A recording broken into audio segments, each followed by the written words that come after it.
আসসালামু আলাইকুম ওয়াল সুপ্রিয় দর্শক মণ্ডলী, আপনাদের doctor Wahidur Rahman DVN Facebook page এবং doctor Wahid DVN special YouTube channel থেকে আপনাদের সবাইকে জানাই স্বাগতম। তো আজকে এই একটি ছাগলের সিজারিয়ান অপারেশন করতে আসছি।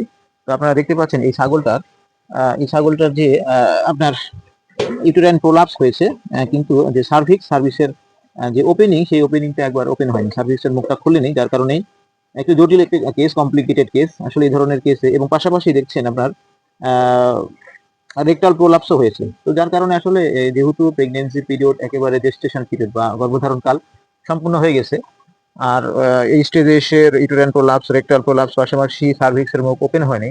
এই খুব একটা কমপ্লিকেটেড কেস। এই কেসে আসলে সিজার ছাড়া কোনো উপায় নাই, কারণ সিজার যদি না করা হয় তাহলে এর বাচ্চাও মারা যাবে এবং এই ছাগলটাও মারা যাবে।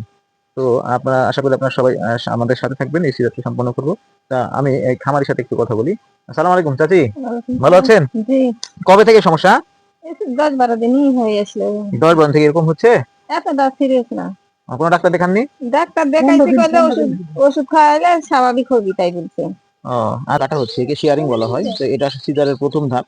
আমরা এই বাম পাশের এই রিজিয়নে আমরা কাটবো, কেটে বাচ্চাটা বের করব।